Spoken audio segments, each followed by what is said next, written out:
berasal dari masyarakat yang berkontribusi, sehingga diperlukan aspirasi dari masyarakat karena untuk sesuai kebutuhan yang bisa dioperasionalkan untuk pembangunan. Inovasi ini partisipasi, tapi ini juga mengalami kelemahan ya. Niatnya ingin melibatkan masyarakat, ternyata beberapa masyarakat desa itu kan secara pendidikan kurang, sehingga ketika diminta untuk memberikan inovasinya atau partisipasi berpendapat itu tidak punya ide. Nah, ini masalahnya, mau bangun tapi tidak tahu masalahnya diri mereka sendiri. Ketika ditanya, kamu masalahmu apa? Perasaan masalah saya tidak punya masalah Pak, baik-baik saja. Nah, ini sudah masalah sebenarnya. Orang yang tidak tahu masalahnya itu sebenarnya masalah ya. Kalau orang tidak tahu kekurangannya, tidak tahu kelebihannya, itu sebenarnya menjadi masalah di diri sendiri, termasuk di wilayah juga itu. Jadi bagaimana caranya bisa mengetahui masalah dan potensi.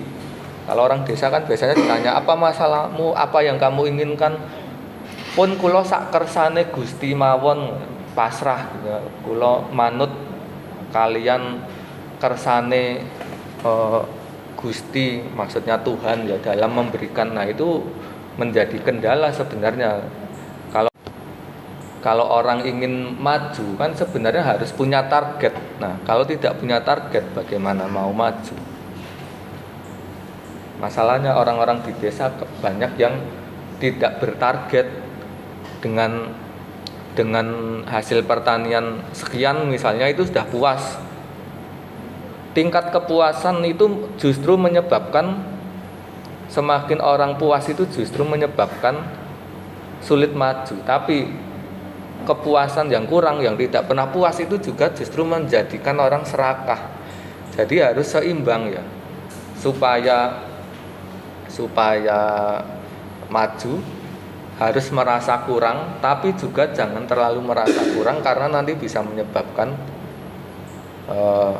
rendah diri. Jadi kita harus menjaga keseimbangan antara ya puasnya sama kekurangannya, itu harus dijaga.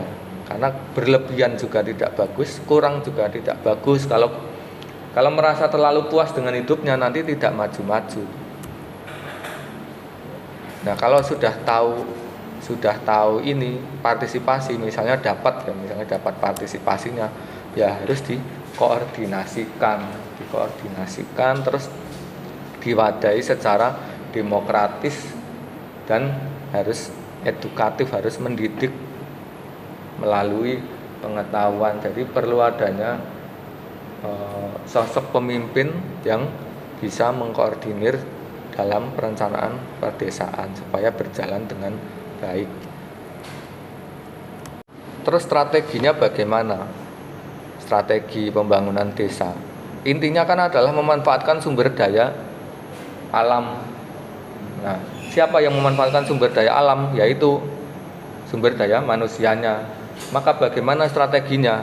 Ya, strateginya adalah mengembangkan sumber daya manusia supaya manusianya maju dan bisa memanfaatkan sumber daya alam dengan baik dan berkelanjutan. Itulah harus punya strategi seperti itu. Itu konsep berpikirnya.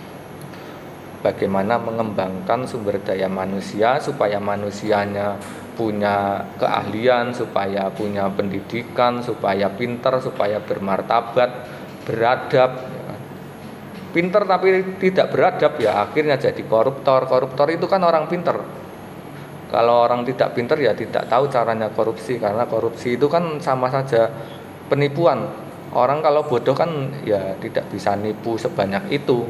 Paling nipunya beberapa ratus ribu kalau orang bodoh. Tapi kalau orang pintar nipunya bisa miliaran, triliunan.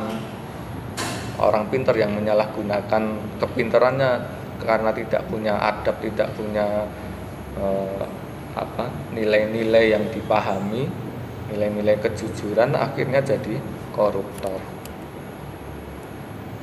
Strateginya ini bersifat inkremental, senantiasa meningkat Jadi dalam pembangunan itu dipelajari dahulunya bagaimana, masalah-masalahnya bagaimana, potensinya untuk merencanakan pembangunan saat ini sehingga bisa tercapai visi misi pembangunan di masa depan. Masa depannya ya bisa 10 tahun, 20 tahun, bahkan ratusan tahun ke depannya. Kalau tidak punya visi misi bagaimana mau membangunnya? Harus punya rencana strategis untuk mencapai tujuan tersebut. Tujuannya itu harus terukur ya. Misalnya target pencapaian peningkatan ekonomi pertumbuhannya sebesar 5% per tahun. Ini terukur, namanya strategi. Terus terukur melalui metode. Setelah terukur melalui metode, ada step-stepnya. Dengan cara apa? Jadi sebagai kepala desa harus bisa menjelaskan itu. Targetnya apa? Jadi harus menentukan target dan bagaimana metodenya untuk mencapai target tersebut. Makanya perlu ada visi misi, tujuan, sasaran, strategi. Dan itu diturunkan terus dari yang paling umum adalah visi, kemudian diturunkan menjadi beberapa misi, menjadi tujuan, sasaran, strategi. Strategi itu nanti masih bisa diturunkan lagi menjadi program. Setelah program bisa menjadi kegiatan atau proyek ya. Jadi misalnya ada proyek pembangunan jalan, proyek pembangunan pos kamling, terus proyek pembangunan jembatan, proyek pembangunan posyandu misalnya. Itu tidak sembarangan membangun, tapi harus didasarkan pada visi misi kepala daerah tersebut yang dituangkan dalam rencana strategis, biasanya sifatnya jangka waktunya 5 tahunan ya Renstra itu. Renstra itu 5 tahunan, kemudian dirincikan dalam RKP, rencana kerja pemerintah. Pemerintah itu pemerintah desa dalam hal ini itu tiap tahunan, jadi lebih rinci. Itulah yang menjadi nanti acuan pembangunan di desa tersebut.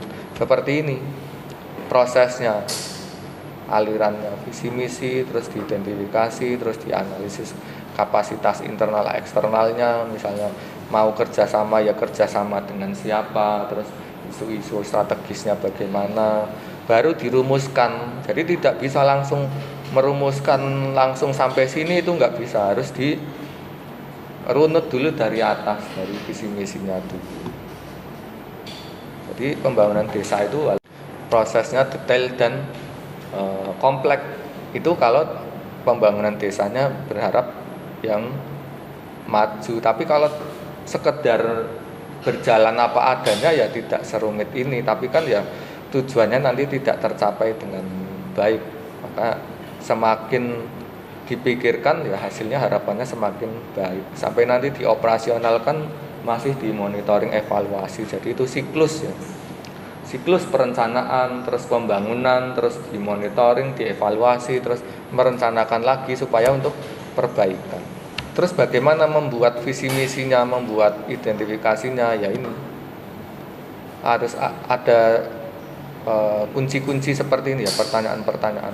Misalnya apa cita-citanya, itu yang menjadi dasar untuk menciptakan visi misi. Terus identifikasi kondisi desanya, bagaimana masalah yang dihadapi. Terus di SWOT. SWOT itu ya strength-nya apa, kelemahannya apa, opportunity, peluangnya apa, ancamannya apa, diidentifikasi bersama. Ini melibatkan semua orang yang ada di desa. Ya, kalau tidak bisa semuanya ya minimal orang-orang berpengaruh, orang-orang pentingnya, para perwakilan-perwakilan, orang-orang yang dianggap berpengaruh, kemudian merumuskan isu strategisnya. Jadi untuk merumuskan ini dipandu dengan pertanyaan-pertanyaan yang ada di sini.